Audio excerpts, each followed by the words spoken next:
Hey guys, welcome back. In today's video, we are going to be doing the part 2 of how to make your videos awesome. Part 1 was about how to maximize any camera you're using. Part 2 here is going to be about how to maximize any audio you're using. And in this video, we're going to talk a lot about my audio recommendations, different types of microphones you may use, and also how to maximize your in-camera stuff. So we're going to cover some principles and some gear. Let's get into it.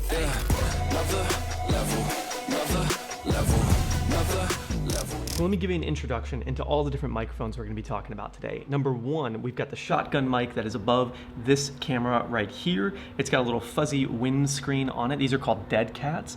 It's actually not part of the microphone itself. It's something you attach to it to prevent any sort of wind ruffling if there's a breeze coming in. So it's really good for outdoors, and potentially if you have an air conditioner unit that's on for whatever reason inside, this will block out any wind disruptions that may come through. They usually don't change the sound of the microphone much, but here's to give you an idea of what it might change. So we remove the windscreen, and this is what it sounds like now, and what you were listening to before is what it sounds like with the windscreen on. So I don't think it changes it much, but it does prevent a lot of issues from potentially happening in your audio. You can use these same windscreens for a lot of these XLR shotgun microphones that I have pointed above me right now. So an XLR microphone is generally more powerful, but you need it to plug into something, or you need an adapter. So this is what I have mine plugged into here, which is a receiver called an Zoom H6. This records audio separately to an SD card that I can sync later with this camera. I've also got a wireless microphone attached to the top of that back camera that you've been seeing, and that's attached right here. So little baby microphone over there, baby microphone on me. The one that I love, Rode Wireless Go system that I picked up just a couple months ago, and it is amazing. I mean, look how tiny, and the receiver is the same. This is the transceiver. It actually has a microphone built into it right here, but I use a little lav mic just to make it a little more comfortable on myself, and maybe the audio is improved. And then when you do hang this on your shirt, it gets quite heavy, so I don't like doing that as much. But in a pinch, you do have a microphone attached to this thing. It's glorious. Definitely get it if you want a wireless mic. So the question is, what are the benefits of wireless microphones? So the wireless mic is really important if you need to move around a lot, if you need to show people things, if you're going to be doing like workout stuff. The batteries go out, they need to be charged on a regular basis. They don't last nearly as long as something like a shotgun mic does. Alternatively, you probably want to use an on-camera mic if you need to be walking around and getting sounds from people around you, not just from yourself. Sophie, isn't stay-at-home homework the best? No, I don't like it. And lastly, I've got this Zoom H6 with a stereo microphone that can be really useful in certain situations, and I will go over all of the best situations to use these microphones in today. But let's first start with some principles on how to capture good audio.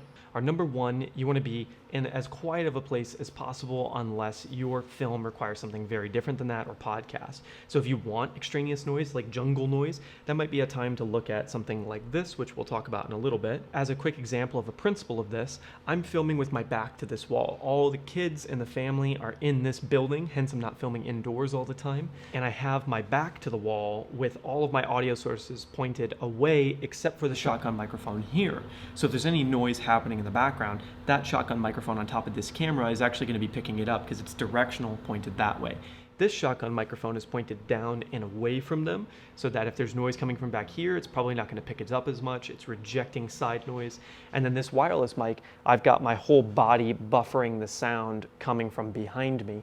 Although it's the sides, it's still going to pick up somewhat, but this wireless mic tends to be more sensitive to things directly around it. I can keep the gain lower, get a cleaner audio signal. Is this making some sense? Number 2, we want to make sure we get into a place that's acoustically safe. If there's a lot of echo, even if it's a quiet room, or if there's a lot of extraneous noise that you don't want, you want to get rid of that to the best of your ability, whether that's hanging up carpets or sheets or whatever it is. And the third audio principle is the most important, and that's to test your audio extensively before you get going. So for each one of these 4 microphones, I did audio tests before I started filming today to make sure they were all at adequate levels. Because like I said before, audio is probably the most important thing to nail in a video. You could use a phone app with great audio and the audience is going to love your content. But if you have crappy audio with the most beautiful video, it's a really weird experience. Let me show you.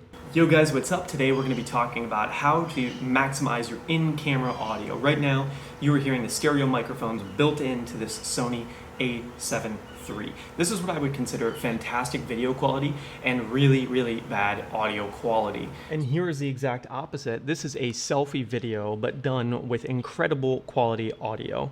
If I want to talk to you about something that's really important, like how to maximize your investing returns in life, but I have really good audio, even if the video is not so great, I can show you kind of like see what's going on around me here. It actually get really interesting to have like a crappier camera, but be able to show you more stuff, and it's easier to just break it out and film it with good quality audio. And similarly, do you hear that eagle in the background?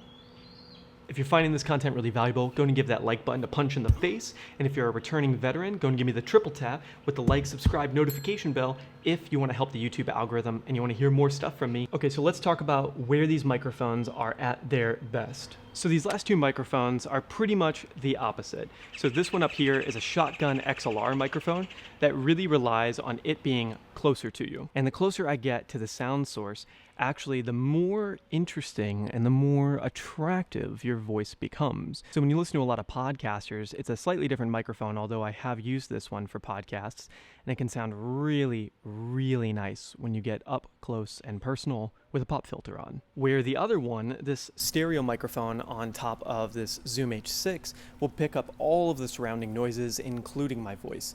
Now, if my voice gets closer, it will overpower everything else around me, but if I leave some moments of silence, or if I want to layer this on as a secondary track, like take this as my voice and take this one as the surroundings and blend them together,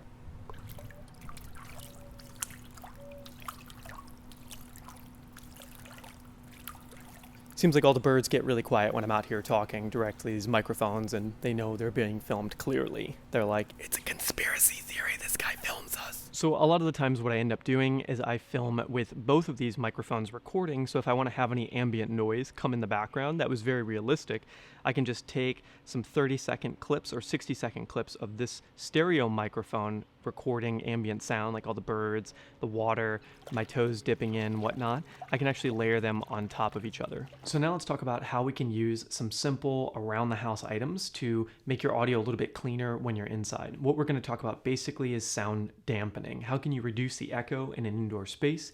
And how can you use the things that you have around you to make your audio sound better? My favorite little hack is actually taking all of the blankets that I can find and putting them on the ground around me. If you have carpet in your home, that's actually more ideal. So I'm going to repeat this sentence 3 times, once from each different microphone. The first 3 times are going to be with the ground as is normal, although I am speaking into a bed right now, so that should help with the sound dampening.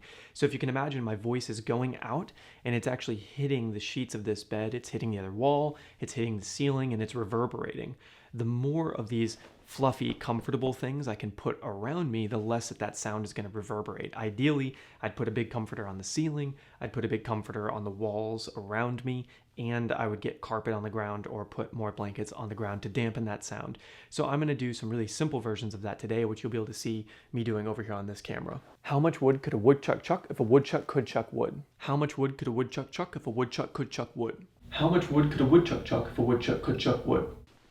And each microphone is going to respond differently to this, where maybe the XLR shotgun microphone up here is going to have the best benefits of doing something like this because it's just more sensitive in general. How much wood could a woodchuck chuck if a woodchuck could chuck wood? How much wood could a woodchuck chuck if a woodchuck could chuck wood? How much wood could a woodchuck chuck if a woodchuck could chuck wood? How much wood could a woodchuck chuck if a woodchuck could chuck wood? How much wood could a woodchuck chuck if a woodchuck could chuck wood? How much wood could a woodchuck chuck if a woodchuck could chuck wood? So I want to show you a really funny example if you're trying to optimize just the audio quality of what you're doing, and it's like a podcast and you're just trying to make sure it sounds great indoors with like very, very little equipment, just what you can find around your home. And listen to how good the audio sounds when I use this crazy setup. And this is you looking at a stack of blankets and pillows while listening to me on the wireless microphone on the exact same settings as before, sitting in the same position as before. How much wood could a woodchuck chuck if a woodchuck could chuck wood? How much wood could a woodchuck chuck if a woodchuck could chuck wood? How much wood could a woodchuck chuck if a woodchuck could chuck wood? How much wood could a woodchuck chuck if a woodchuck could chuck wood? Hey everybody, I hope that was really helpful in understanding the different types of audio sources that you might use. I'm gonna put links in the description to all the different microphones that I just recommended, including the Zoom H6. The next episode on Inspiring the World Through Media is gonna be covering a Excel spreadsheet that I built for people to use to help do their content strategy easily. So if you are looking at producing 30, 40, 50, 60 pieces of content over the course of the next few months, especially in quarantine, for your business or for a business that you are working on, this spreadsheet will help you plan that way in advance, what type of content you're going to be producing, whether it's love content, sexy ad content, or explainer, and exactly what you're going to cover so it's not all just in the ether of your brain. And I will see you in the next video.